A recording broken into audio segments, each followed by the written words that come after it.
Hoarding management पर उठे सवाल। निगम के जर्जर मार्केट पर लोहे के भारी फ्रेम में टंगे है जानलेवा होर्डिंग, हो सकता है हादसा। मुंबई में आई तेज आंधी बारिश से घाटकोपर में 100 फीट ऊंचा और 250 टन वजनी लोहे का होर्डिंग पेट्रोल पंप पर गिरने से 14 लोगों की मौत हो गई थी। इस घटना में 74 लोग घायल भी हो गए। इस घटना के बाद सभी शहरों में होर्डिंग मैनेजमेंट पर सवाल खड़े हो गए हैं। रांची के विभिन्न क्षेत्रों में लगे होर्डिंग की पड़ताल की तो पता चला कि मुंबई से खराब स्थिति रांची में लगे होर्डिंग की है। अगर तेज आंधी बारिश हुई तो शहर में लगे कई होर्डिंग जानलेवा हो सकते हैं। कभी भी बड़ा हादसा हो सकता है। शहर के अल्बर्ट एक्का चौक के पास नगर निगम का 40 वर्ष पुराना मार्केट पूरी तरह जर्जर है। इसके बावजूद मार्केट के ऊपर होर्डिंग का जाल बिछा है। इस मार्केट पर 3 से 4 लेयर में होर्डिंग लगे हैं। इसकी ऊंचाई भी लगभग 100 फीट है। मार्केट की छत दीवार पूरी तरह जर्जर है। मार्केट के पीछे की दीवार 2 टुकड़े में बंट गई है। इसके बावजूद नगर निगम यहाँ एडवर्टाइजिंग एजेंसी को होर्डिंग लगाने की परमिशन देकर टैक्स वसूल रहा है। ऐसी स्थिति एक जगह की नहीं है। Harmu road, MG road, Ratu road, circular road, Bariatu road सहित अन्य क्षेत्रों में निजी भवनों पर लगे होर्डिंग की स्थिति भी दयनीय है। न्यू मार्केट चौक के पास स्थित मंदिर के जिस पिलर में होर्डिंग का फॉल लगा है वह पूरी तरह जर्जर है। तेज आंधी में यह खतरनाक हो सकता है। मौसम का हाल। रांची में 4 दिनों तक मौसम होगा शुष्क, तापमान 41 डिग्री तक जाने की संभावना। राज्य में एक बार फिर से तापमान बढ़ने लगा है। मौसम केंद्र की पूर्वानुमान रिपोर्ट के अनुसार रांची और आसपास में अगले 4 दिनों तक आसमान में आंशिक बादल छाए रहेंगे और मौसम शुष्क रहेगा। इस दौरान अधिकतम तापमान 37 से 41 डिग्री और न्यूनतम 27 से 28 डिग्री रहने की संभावना है। वहीं राज्य के कई हिस्से में हीट वेव की स्थिति बनी रहने की संभावना है। भारतीय मौसम विज्ञान केंद्र रांची के वैज्ञानिक अभिषेक आनंद ने बताया कि 18 मई को देवघर, दुमका, गोड्डा, पाकुड़ और साहिबगंज में हीट वेव की स्थिति बनी रहेगी। 19 मई को गढ़वा, पलामू, चतरा, देवघर, गिरिडीह में कहीं कहीं हीट वेव की स्थिति रहेगी। 20 मई को बोकारो, धनबाद, सरायकेला, खरसावां और पश्चिम सिंहभूम में कहीं कहीं हीट वेव चलेगी। वहीं 19 मई को राज्य के उत्तर पूर्वी तथा दक्षिणी हिस्से और 20 मई को राज्य के उत्तर पूर्वी और दक्षिण हिस्से में 30 से 40 किलोमीटर की रफ्तार से हवा चलने और वज्रपात की संभावना है।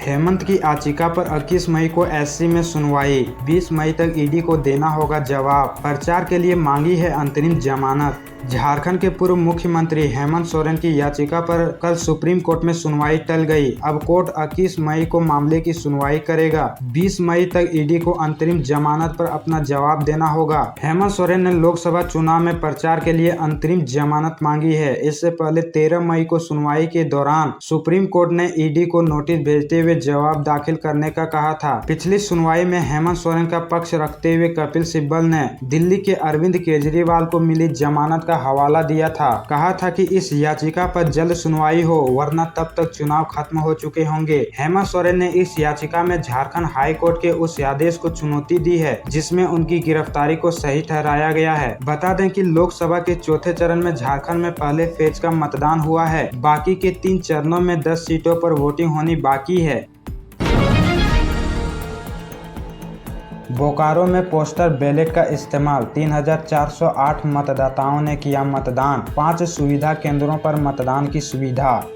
लोकसभा आम निर्वाचन 2024 के तहत आगामी 20 एवं 25 मई 2024 को चतरा, कोडरमा, गिरिडीह, धनबाद, रांची, जमशेदपुर तथा हजारीबाग संसदीय क्षेत्र में मतदान होना है। इससे संबंधित जिले के मतदान कार्य में लगे मतदान कर्मियों, पदाधिकारियों, सेक्टर पदाधिकारियों एवं पुलिस के जवानों, झारखंड सशस्त्र पुलिस बल, केंद्रीय औद्योगिक सुरक्षा बल आदि सुरक्षा बलों ने बुधवार को पोस्टल बैलेट के माध्यम से अपने मताधिकार का इस्तेमाल किया। इसके लिए जिला निर्वाचन पदाधिकारी विजया जाधव के निर्देश पर 5 सुविधा केंद्र बनाए गए थे। ये केंद्र बोकारो इस्पात senior secondary school sector 2C, प्रशिक्षण केंद्र बोकारो इस्पात senior secondary school sector 2D, कॉम्प 2 स्थित श्रम अधीक्षक कार्यालय एवं पुलिस केंद्र सेक्टर 12 तथा BMP बोकारो में स्थापित किया गया है, जहां मतदान कार्य में लगे मतदान कर्मियों, पदाधिकारियों, सेक्टर पदाधिकारियों एवं पुलिस के जवानों ने पूर्वाह्न 9:30 बजे से अपराह्न 5 बजे तक अपने मताधिकार का इस्तेमाल किया।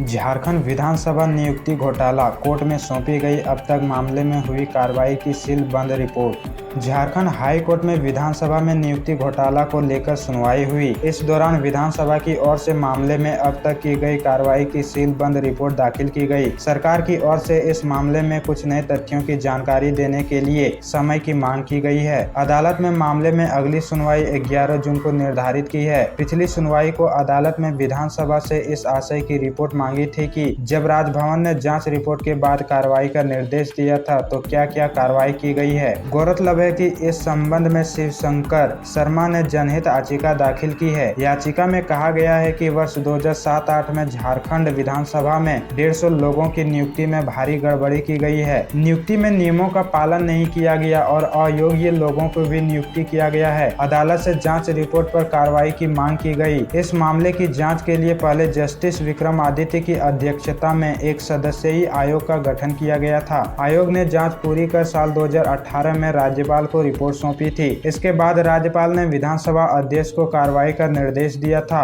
अब अगली सुनवाई में क्या क्या कार्रवाई हुई है, इस पर बहस होगी। झारखंड में 20 मई तक हीट वेव का येलो अलर्ट। देवघर, जामताड़ा समेत कई जिलों में तापमान 3 से 4 डिग्री तक बढ़ने की संभावना।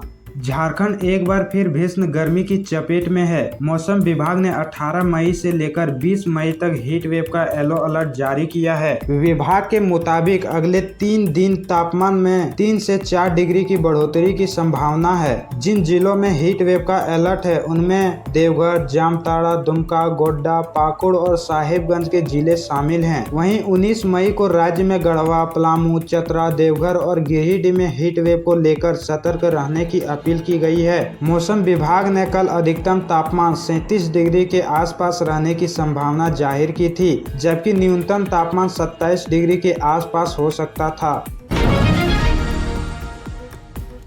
झारखंड हाई कोर्ट में सुनवाई, बड़े भवनों में हार्वेस्टिंग सिस्टम की जांच करेंगे 6 अधिवक्ता।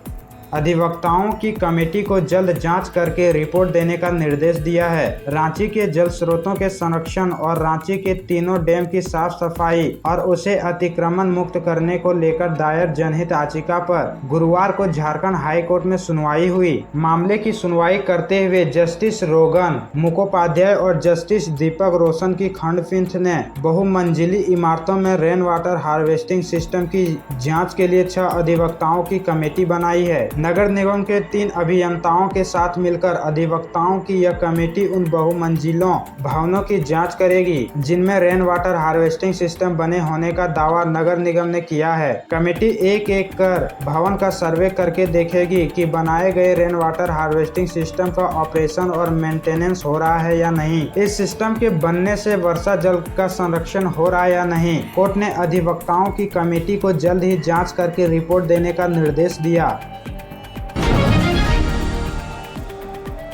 पुलिस पर सनसनीखेज आरोप। जेल से महिला कैदी ने महिला आयोग को लिखा, जेल कर्मियों ने दुष्कर्म किया फिर गर्भपात कराया। एनडीपीएस एक्ट में खूंटी जेल में बंद महिला कैदी ने जेल के 2 कर्मचारियों पर दुष्कर्म और गर्भपात कराने सनसनीखेज आरोप लगाया है। महिला कैदी ने इस संबंध में राष्ट्रीय महिला आयोग को पत्र लिखकर शिकायत की है। पत्र में महिला ने लिखा है कि वह पंजाब के लुधियाना की रहने वाली है। खूंटी में उसका पुश्तैनी मकान है। एनडीपीएस एक्ट में उसे गिरफ्तार कर खूंटी जेल भेजा गया था। तब जेल के प्रभारी जेलर शहजाद खान और जेल में कार्यरत जमादार विनोद पांडे ने जेल से छोड़ने का प्रलोभन देकर जबरन उससे 1 महीने तक दुष्कर्म किया। जब गर्भवती हुई तो डरा धमकाकर गर्भपात करा दिया गया। उसने महिला आयोग से मामले की उच्च स्तरीय जांच कराने और दोषियों के खिलाफ कार्रवाई करने की मांग की है। पत्र में उसने लिखा है कि महिला कैदियों को जेल में बंदी आवेदन पत्र नहीं दिया जाता, इसलिए यह पत्र जेल से बाहर निकल रही महिला कैदी के जरिए छिपाकर भेजी जा रही है। चुनावी महासमर में एडिट और फेक वीडियो की आई बाढ़। वोटर्स के बीच पहुंचने के लिए अपनाए जा रहे गजब के हथकंडे। झारखंड में चुनावी सरगर्मी तेज है। नेता जहां मैदान में जनसभाएं करने में व्यस्त है, वहीं उनकी सोशल मीडिया टीम अपने प्रतिद्वंदियों पर वार पलटवार करने में व्यस्त है। अपने प्रतिद्वंदियों पर हमला करने के चक्कर में सोशल मीडिया पर एडिट और फेक वीडियो की बाढ़ आ गई है। ऐसे फेक वीडियो को जमकर लाइक और शेयर भी किया जा रहा है ताकि मतदाताओं के बीच ज्यादा से ज्यादा इसकी रीच बढ़े। इस कार्य के लिए फेक आईडी का सहारा लिया जा रहा है। इधर सोशल मीडिया के जरिए पार्टी का प्रचार प्रसार भी तेज है, जिसके लिए सीधा कॉल सिस्टम का सहारा लिया जा रहा है। यह साइबर वार फेसबुक, व्हाट्सएप और इंस्टाग्राम में सर्वाधिक देखने को मिल रहा है। झारखंड और मध्य प्रदेश के सीएम ने की चुनावी जनसभा। चंपई ने कहा भाजपा बहुरूपिया पार्टी, कोई वादा पूरा नहीं किया। मोहन ने कहा झारखंड का दुर्भाग्य है कि मुख्यमंत्री जेल में है। झारखंड के मुख्यमंत्री चंपई सोरेन ने कहा कि भाजपा बहुरूपिया पार्टी है। भाजपा ने 2014 में जो वादा किया था उनमें एक भी पूरा नहीं किया। बेरोजगारी चरम पर है। पेट्रोल, डीजल और रसोई गैस के दाम लगातार बढ़ रहे हैं। इस पर सरकार की नजर नहीं है। देश के प्रधानमंत्री आज हिंदू मुस्लिम की बात कर रहे हैं। धर्म की आड़ में हिंदू मुस्लिम में विभेद पैदा करने की पीएम की भाषा अशोभनीय है। भाजपा मुद्दों से भटक गई है। एक परिवार विशेष पर परिवारवाद जैसी टिप्पणी कर रही है। 400 पार के नारे में भी अब मायूसी छा गई है। वे गुरुवार को गांडे प्रखंड के जोधपुर में सभा को संबोधित कर रहे थे। उन्होंने कहा कि भाजपा सरकार पूंजीपतियों के लिए काम कर रही है। ललित मोदी व नीरव मोदी जैसे दर्जनों लोग करोड़ों लेकर विदेश में है और सरकार काला धन वापस लाने का दम भर रही है। भाजपा देश की अर्थव्यवस्था को बदलकर दूसरी व्यवस्था लाना चाहती है। भाजपा ने झारखंड में 19 साल तक राज किया, लेकिन उनकी उपलब्धियां उंगली पर है। हेमंत सोरेन के 4 साल के नेतृत्व में जो विकास हुआ, भाजपा उसे पचा नहीं पा रही है। इसलिए साजिश के तहत हेमंत सोरेन को जेल में डाल दिया गया। इसलिए देश और प्रदेश को बचाएं। जनसभा को पेयजल स्वच्छता मंत्री मिथिलेश ठाकुर और स्वास्थ्य मंत्री बन्ना गुप्ता ने भी संबोधित किया।